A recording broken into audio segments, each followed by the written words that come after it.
Do you have people in your family who aren't veggie lovers and only eat them if you disguise them? If so, we have just the thing.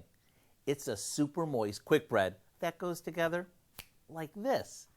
The first thing we do is beat together some sugar, applesauce, vegetable oil,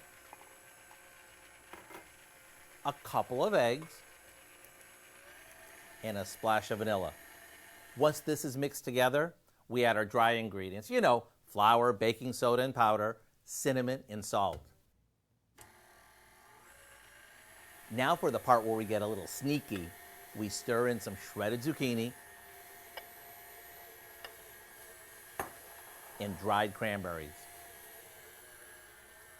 We spoon this into a loaf pan and pop it into the oven until it passes the toothpick test. And with the abundance of zucchini in the market right now, this is a great way to use it up. See, I told you it was easy.